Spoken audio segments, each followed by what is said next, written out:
The morning sun cast long shadows across the palace courtyard, as guard Thomas Mitchell adjusted his red uniform for what felt like the 1,000th time that week.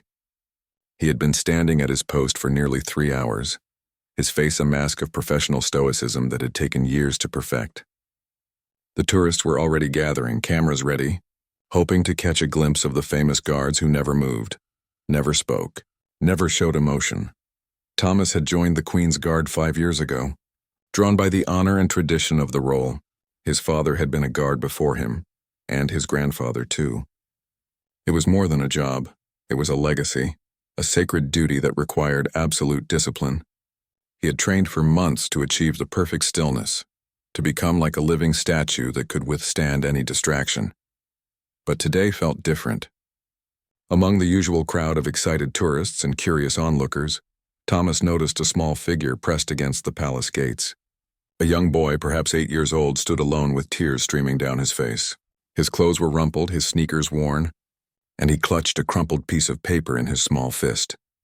The boy's sobs grew louder, drawing the attention of other visitors who whispered among themselves but kept their distance. Thomas felt something stir inside his chest, a familiar ache he had learned to suppress during his years of service. His training screamed at him to remain motionless, to ignore the distraction, to maintain the dignity of his position. Minutes passed like hours as Thomas watched the child from the corner of his eye. The boy kept looking around desperately, as if searching for someone who wasn't there. Other guards might not have noticed, but Thomas had developed an almost supernatural awareness of his surroundings during his years of duty. The paper in the boy's hand caught Thomas's attention. It appeared to be a letter, worn from being folded and unfolded countless times. The child's grip on it was desperate, as if it contained something precious beyond measure. Thomas knew the rules by heart. Guards were not permitted to break character, speak to visitors, or acknowledge their presence in any way. The punishment for such behavior could be severe: dismissal from the service, loss of honor, the end of a family tradition that spanned generations. Yet as he watched the boy's shoulders shake with silent sobs, Thomas felt his resolve beginning to crack. This wasn't just another tourist trying to get a reaction. This was a child in genuine distress, alone and frightened in a place filled with strangers. The crowd around the boy began to thin as people moved on to other attractions. Soon the child would be completely alone with his grief, whatever it was. Thomas's hands, hidden beneath his white gloves, began to tremble slightly, the first crack in his professional composure in over 2 years. The weight of his duty pressed down on him like a physical burden. His superiors had made it clear that the guards represented something larger than themselves. They were symbols of unwavering strength, of tradition that stretched back centuries. To break that tradition for any reason was to betray not just his role, but everyone who had worn the uniform before him. But as Thomas looked at the boy's tear-stained face, he began to wonder if there was something more important than tradition, something more sacred than duty, something that made him not just a guard but a human being first. The internal battle raged within him as the minutes ticked by, each second feeling like an eternity as he struggled between the oath he had sworn and the compassion that threatened to overwhelm his professional training. The decision came suddenly, like a dam bursting inside Thomas's chest. He couldn't stand there any longer, watching a child suffer while he played the part of a living statue. In one fluid motion that shocked nearby tourists, Thomas stepped down from his post and walked toward the crying boy. The reaction was immediate. Cameras flashed, phones came out, and excited murmurs rippled through the crowd. A royal guard breaking protocol was the kind of moment that would be shared thousands of times on social media within minutes. But Thomas no longer cared about the consequences. He knelt down beside the boy, his tall frame folding carefully so he could meet the child's eyes. Up close he could see the boy's face was red and puffy from crying, his small body shaking with each sob. "Hello there," Thomas said gently, his voice rusty from hours of silence. "What's your name?" The boy looked up, startled. His eyes widened at seeing the famous guard speaking to him, someone he probably thought was just a decoration that had suddenly come to life. I'm Jamie," the boy whispered, his voice barely audible above the growing crowd of onlookers. "Jamie, that's a good name," Thomas smiled, though his heart was racing with the knowledge that his career might be ending with every word he spoke. "I'm Thomas. Can you tell me what's wrong?" Maybe I can help. Jamie's grip tightened on the crumpled paper. I can't find my mum, he said, fresh tears spilling down his cheeks. We got separated in the crowd and I have this letter for the Queen, but now I don't know what to do. Thomas felt his heart clench. A lost child with a letter for the Queen. The innocence of it was both heartbreaking and beautiful. Can you tell me about the letter, Jamie? The boy's face crumpled again. It's from my little sister.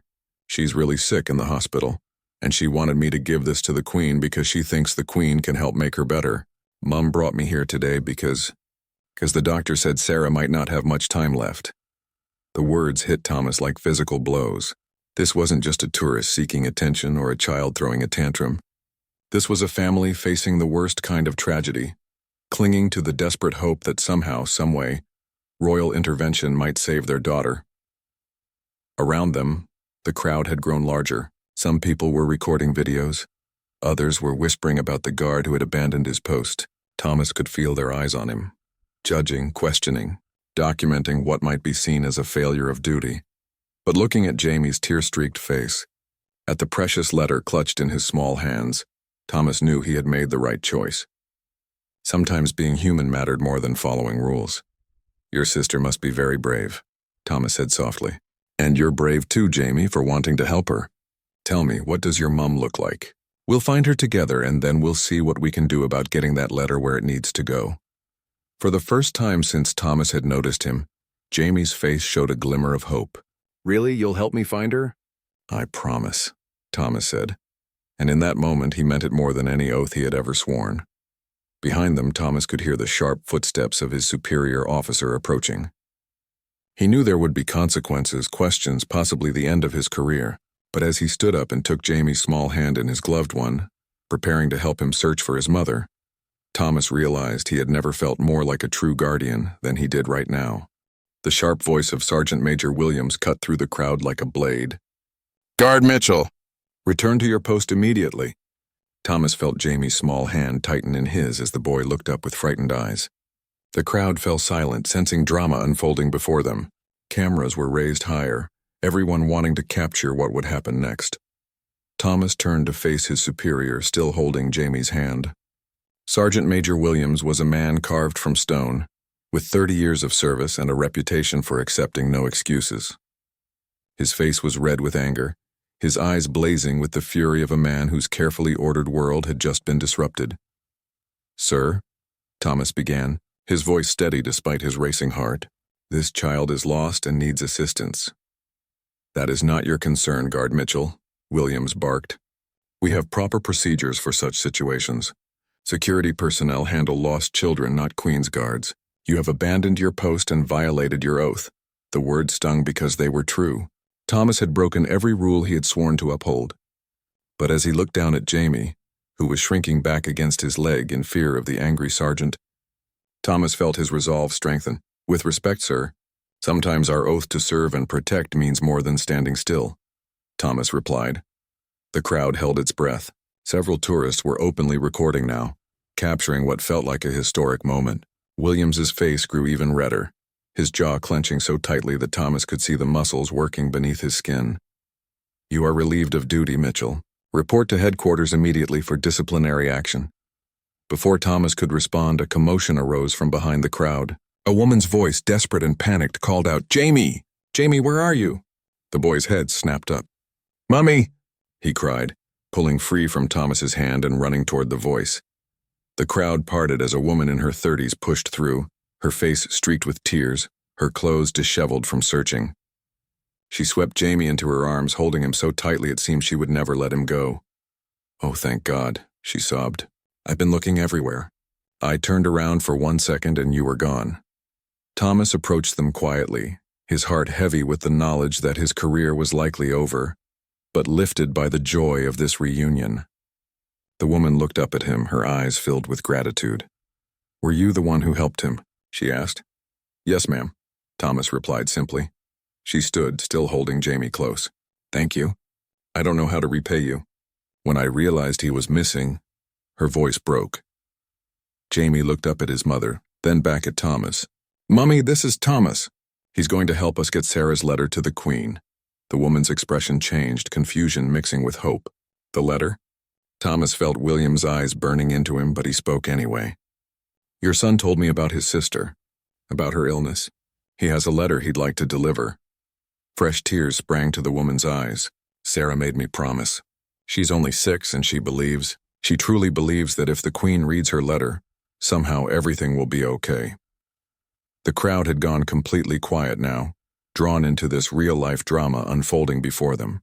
Even some of the other guards, who had maintained their positions throughout the commotion, seemed to be listening intently while keeping their faces impassive. Thomas looked at Williams, then back at the family. His career might be ending, but perhaps he could still accomplish something meaningful with his final acts as a Queen's Guard. "Ma'am," he said carefully, "I may not be able to guarantee the Queen will read the letter personally, but I know people in the royal household. People who handle correspondence. If your daughter's letter deserves to be seen, I'll make sure it gets to the right place." Williams stepped forward, his voice dangerously low. "Mitchell, you are out of line and out of uniform. This conversation ends now." But Thomas had gone too far to stop. Looking at Jamie's hopeful face and his mother's desperate eyes, he realized that some things mattered more than following orders. The tension in the air was thick enough to cut with a sword as Thomas stood between his duty and his conscience. The crowd had grown even larger, with people pushing closer to witness this unprecedented scene. Phone screens glowed as the moment was captured from dozens of angles.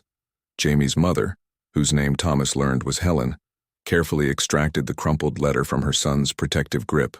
Her hands shook as she unfolded it, revealing childish handwriting in purple crayon on lined school paper. "Sarah wrote this 3 days ago," Helen whispered, her voice barely carrying over the murmur of the crowd. "The doctor said she might only have weeks left. She has a rare form of leukemia, and the treatments aren't working anymore." Thomas felt his throat tighten as he looked at the letter. Even from a distance, he could see the careful, unsteady letters that spelled out "Dear Queen" at the top. This wasn't just a piece of paper. It was a dying child's last hope, written in purple crayon and sealed with tears. Sergeant Major Williams stepped closer, his voice low and dangerous. "Mitchell, I am ordering you one final time to return to your post. This spectacle ends now." The crowd began to murmur, sensing the conflict. Some voices rose in Thomas's defense, strangers who had been moved by the unfolding drama. "Let him help the family," someone called out. "Show some compassion," shouted another.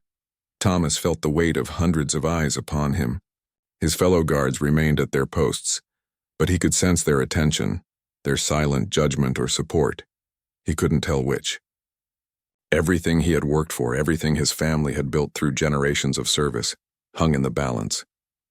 But then Jamie tugged at his uniform sleeve. "Thomas," the boy whispered, "when will you really help Sarah?" Looking into those innocent eyes, Thomas made his final choice. He knelt down again, bringing himself to Jamie's level, and spoke clearly enough for the crowd to hear.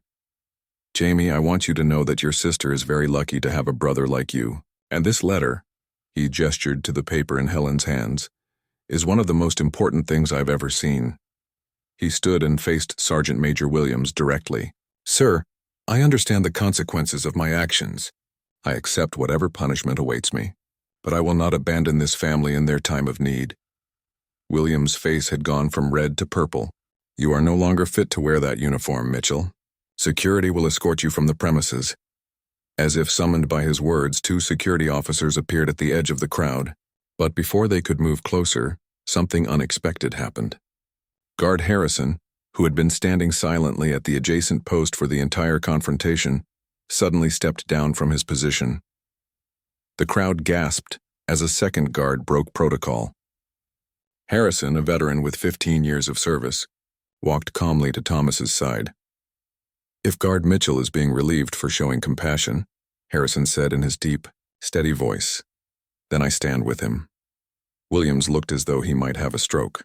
"Harrison, return to your post immediately." But the damage was spreading. Guard Thompson, young and idealistic, left his post as well. Then Guard Davies. One by one, 4 of the 6 guards present stepped down from their positions to stand with Thomas and the grieving family. The crowd erupted in cheers and applause. Cameras flashed like lightning as people captured this moment of humanity, triumphing over rigid protocol. Even some of the security officers looked uncertain about their orders. Helen stared at the scene in amazement, tears streaming down her face. "I can't believe this," she whispered. "All of this for Sarah's letter?" Thomas looked at his fellow guards, men who had risked their careers to stand with him, and felt a surge of pride and brotherhood he had never experienced before. Then he turned back to Helen and Jamie. "Mrs. he began. "Peterson," she supplied. "Helen Peterson. Mrs. Peterson, your daughter's letter will reach the right people. I promise you that. And if there's anything else we can do to help your family during this difficult time, please let us know." Jamie looked up at the line of guards who had abandoned their posts for his sister's sake, his eyes wide with wonder and hope. The aftermath of their rebellion came swiftly. Within hours, videos of the guards leaving their posts had spread across social media with hashtags like "Humanity Over Duty" and "Carrying Guards with Hearts" trending worldwide. News vans arrived at the palace gates, reporters eager to interview anyone connected to the story. Thomas and his fellow guards were immediately suspended pending a full investigation. They were stripped of their ceremonial weapons and escorted to administrative offices where stern-faced officials questioned them about their actions. The weight of military discipline pressed down on them like a physical force. But outside the administrative building, something remarkable was happening. Crowds of supporters had gathered, many holding signs reading "Support our compassionate guards" and "Heroes come in red uniforms." Letters and flowers began arriving at the palace, addressed to the guards who had shown kindness to a grieving family. Meanwhile, Helen Peterson sat in her car in the hospital parking lot, staring at her phone in disbelief. The video of Thomas kneeling beside Jamie had been viewed over 2 million times. The comment section was filled with messages of support, prayers for Sarah, and people sharing their own stories of loss and hope. "Mummy," Jamie said from the back seat, "are Thomas and his friends in trouble because of us?" Helen turned to look at her son, his innocent face creased with worry. "They made a choice, sweetheart. They chose to help us when we needed it most." Inside the hospital, 6-year-old Sarah Peterson lay propped up in her bed, pale and thin, but with bright eyes that sparkled when her mother and brother entered the room. The purple crayon that had written her letter to the Queen lay on her bedside table, next to a picture she had drawn of herself meeting the royal family. "Did you give my letter to the Queen?" Sarah asked eagerly as Jamie climbed carefully onto her bed. Helen exchanged glances with her son. How could they explain that their simple request had caused such chaos? That brave men had risked their careers for a child's wish? "Something very special happened with your letter, sweetheart," Helen said gently. "A kind guard named Thomas helped us, and now lots of people know about you and your letter." Sarah's face lit up. "Really? Will the Queen read it now?" Before Helen could answer, there was a knock at the hospital room door. A nurse entered, followed by a woman in an elegant suit carrying an official-looking envelope. "Mrs. Peterson?" the woman asked politely. "My name is Margaret Whitfield. I'm from the Royal Correspondence Office at Buckingham Palace." Helen felt her heart stop. The room seemed to spin around her as she stared at the royal representative. Sarah sat up straighter in her bed, her eyes wide with excitement. "I understand your daughter Sarah wrote a letter that she wanted to deliver to Her Majesty," Ms. Whitfield continued with a warm smile. "I've come to collect it personally and to give you this." She handed Helen the official envelope with shaking hands. The royal seal pressed into the wax made it clear this was no ordinary correspondence. Sarah bounced slightly in her bed, wincing from the movement but unable to contain her joy. "Is that from the Queen? Is it really from the Queen?" Ms. Whitfield knelt beside Sarah's bed, her formal demeanor softening as she looked at the sick child. "It is indeed from Her Majesty, sweetheart. She heard about your letter and wanted to respond personally." Helen's hands trembled as she opened the envelope. Inside was a handwritten note on official royal stationery. Through her tears, she read aloud, "Dear Sarah, I was deeply moved to learn about your courage and strength. Your letter touched my heart, and I want you to know that you are in my thoughts and prayers. Please accept this small token of my admiration for your bravery." Enclosed, with the letter, was an invitation for Sarah and her family to visit Buckingham Palace for a private tea when she felt well. Enough. Sarah's face glowed with joy brighter than it had in weeks. "The Queen wants to have tea with me?" Ms. Whitfield nodded. "She does indeed. And Sarah, I want you to know that the guards who helped your brother are true heroes. Their actions showed the very best of what it means to serve others." As word of the royal response spread, the public outcry in favor of the suspended guards grew even stronger. Petitions calling for their reinstatement gathered hundreds of thousands of signatures. The story had become more than just a moment of compassion. It had become a symbol of humanity's triumph over rigid bureaucracy. 3 weeks later, Thomas Mitchell stood once again in his red uniform, but this time inside the walls of Buckingham Palace. The disciplinary hearing that had threatened to end his career had taken an unexpected turn when the Queen herself intervened. Her Majesty had issued a private statement declaring that the Guards' actions embodied the true spirit of service and protection that the position was meant to represent. Rather than punishment, she had ordered that they receive commendations for distinguished service. The private tea with Sarah Peterson was scheduled for that afternoon, and Thomas had been specifically requested to attend. As he waited in the palace's blue drawing room, he reflected on the whirlwind of events that had brought him here. The public support had been overwhelming. Letters from around the world praised their decision to choose compassion over protocol. Fellow service members, both active and retired, had spoken out in their defense. Even Sergeant Major Williams, though still gruff and demanding, had grudgingly admitted that sometimes the right thing to do wasn't found in any regulation manual. The sound of small footsteps echoed down the corridor, followed by excited whispers. Thomas straightened his uniform as the door opened to reveal Sarah Peterson, looking tiny but radiant in her best dress. She was thin from her treatments, but her eyes sparkled with life and wonder. Behind her came Helen, Jamie, and their father David, who had flown back from a business trip abroad when he heard about everything that had happened. The family looked overwhelmed but joyful as they entered the opulent room. "Thomas," Jamie called out, breaking away from his parents to run toward the guard who had changed their lives. Thomas knelt down to embrace the boy, his formal composure melting away. "Hello, Jamie, how are you doing?" "I'm good, and Sarah's been feeling better since she got the Queen's letter. The doctors say her latest test looked promising." Sarah approached more shyly, still awed by the grandeur around her. Thomas knelt down to her level as well. "You must be Sarah," he said gently. "I've heard so much about you. You're quite famous now, you know." Sarah giggled, a sound that filled Thomas's heart with joy. "Are you really the guard who helped Jamie? The one who got my letter to the Queen?" "I am. And I want you to know that your letter was the most important delivery I've ever made." Before Sarah could respond, a side door opened and Her Majesty entered the room. The family immediately bowed and curtsied as they had been instructed, but the Queen quickly put them at ease. "Please, don't be so formal," she said with a warm smile, her attention immediately drawn to Sarah. "I've been very much looking forward to meeting you, young lady." What followed was a magical hour that none of them would ever forget. The Queen sat with Sarah, asking about her favorite subjects at school, her drawings, and her dreams for the future.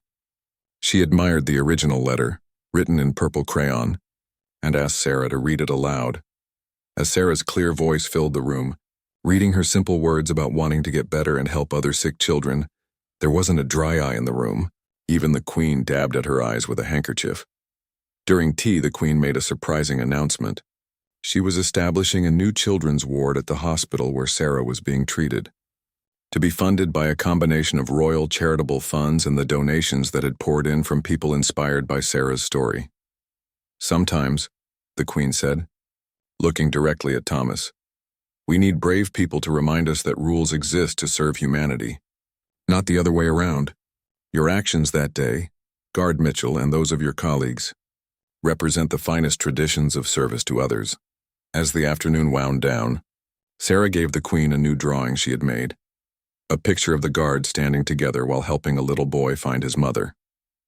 The Queen accepted it graciously, promising to hang it in a place of honor. When it came time to leave, Sarah surprised everyone by asking if she could hug Thomas. As he knelt down and felt her small arms wrap around his neck, she whispered in his ear, "Thank you for being brave enough to help us." 6 months later, Sarah's cancer was in remission. The story of the guards who chose humanity over duty had become a symbol of hope and compassion around the world. Thomas and his fellow guards had returned to their posts, but with a new understanding that their true duty was to protect and serve in the broadest sense possible. And whenever Thomas stood at his post, watching the crowds of tourists gather, he remembered that sometimes the most important moments in life happen when we choose to step down from our pedestals and simply be human.